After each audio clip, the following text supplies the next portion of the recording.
Greetings. In this video and this episode, we're going to be talking about the forgotten flows and specifically browse abandonment.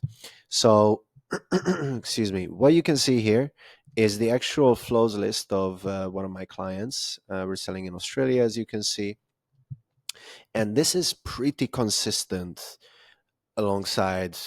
Oh, yeah, why should you listen to me? In the last over 7 years, I helped hundreds of e-commerce brands. I think over 200, generated over $30 million for them, including two Fortune 500 companies. So, and yeah, I don't do ads. I don't do TikTok. I don't do Pinterest. I've just been doing and working inside Klaviyo every single day for the last over 7 years. And with those clients, and those brands, this is pretty consistent. Actually, I would argue the browse abandonment flow often outperforms the abandoned cart one. There's this growing trend that this is great that this was hidden. There's this growing trend of people going a little overcomplicated and doing the edit to cart flow as well, which is fine. But if you have abandoned cart and browse abandonment, and also site abandonment, for example, which is like kind of creeping up in here. Like, I'm a bit disappointed, like, so far in the last 30 days, because I think we set this up pretty recently. So this is when people just look at your website and they don't add anything to cart, they don't browse any products, maybe they just looked at some content stuff. By the way, it's great to do um, very simple blog posts on your e-commerce site. We can also blend it into the email marketing. I love sending content emails that are soft selling. I think this channel in general is very results focused and very practical, and so am I. But at the same time, you will not find an email marketer who's more in love with the soft selling approach and emails that vibe. And as soon as I said vibing, I think I lost 70% of you guys. Hence also the title of this video, because it just works. Okay. Like, it's not really, yeah, if you only do sales it works too. Hey, 10% off, 10% off, 20% off, I don't know, free shipping, like only like these kind of like benefit based emails. Sure, it can work, especially in the short run. But my ideal, like, if I'm designing the campaign calendar of a brand, I'm doing a, let's say, 6 day long sale period that does like 10, 15% off. If you guys have really good margins, we could do like 20 or above. Um, yeah, unless it's like Black Friday, I would save the biggest ones, like let's say 30% or something like that. I hope these numbers, where I'm mentioning them, it gives you a context of I haven't, yeah, like over 200, the last 200 brands, let's say, I worked with, I don't remember too many who where we did over 30% discounts anywhere. Maybe something very specific for like up to 70% off for Black Friday, or let's say they would do already kind of like a blanket sale on the website at all times. So it's like, oh, this is normally $200, but now it's 150.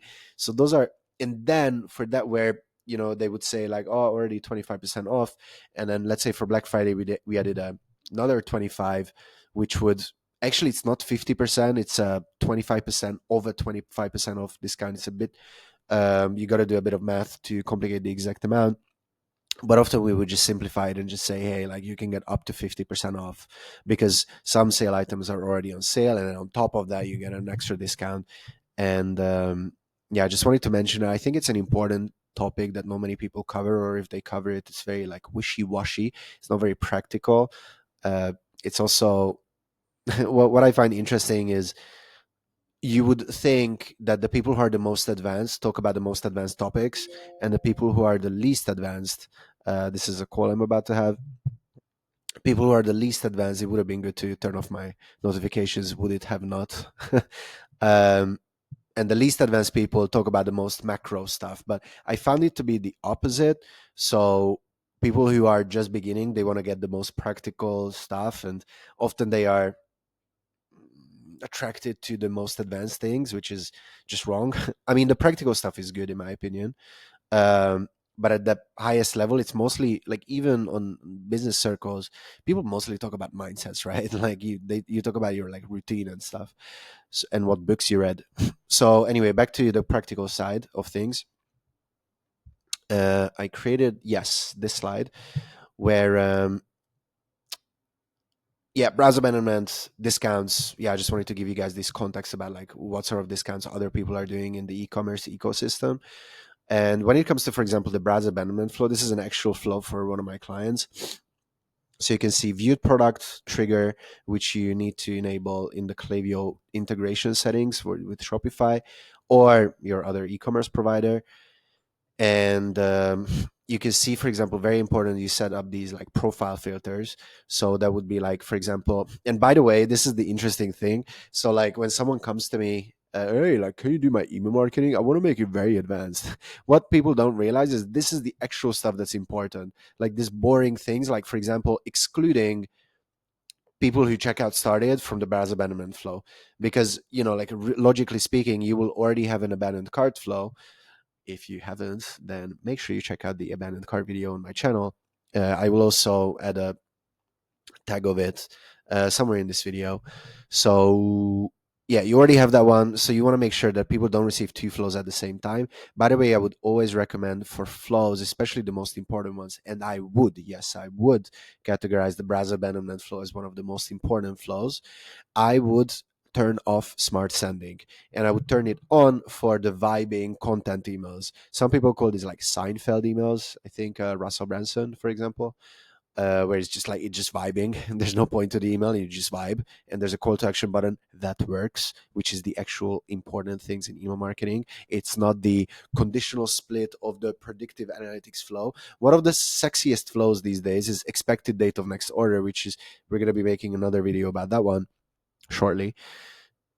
And it doesn't really make that much money. Okay. Like, let me tell you that one. The ones that make the most money is this browser abandonment, abandoned cart, welcome series, pre-purchase.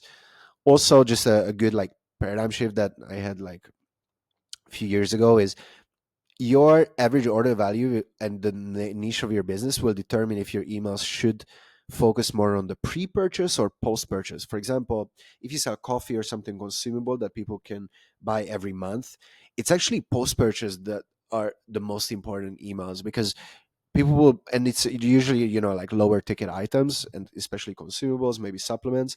Like you want to retain these people, right? Like the value of retaining someone and not giving them like buyer's remorse or like being overly pushy up front can be very beneficial for these type of brands. Now, if you sell $2,000 couches, then yeah, pre-purchase is more important. I would do more emails pre-purchase, especially at the beginning. Yes, later on we can optimize everything and we can have a lot of emails everywhere wherever it makes sense, but that's like a quick, like easy rule of thumb.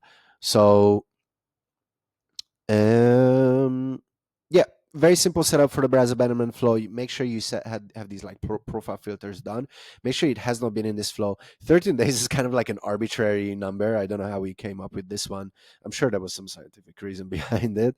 But yeah, in general, like if you don't want to send it to them if they just joined this flow like 4 days ago again, and then you resend it to. I think maybe even 7 days is fine, but I just wanted to go extra careful because it's an Australian market and it's a little bit, like not it's not the US still. It's an advanced economy, but it's not the US. So we wanted to be a little bit extra careful.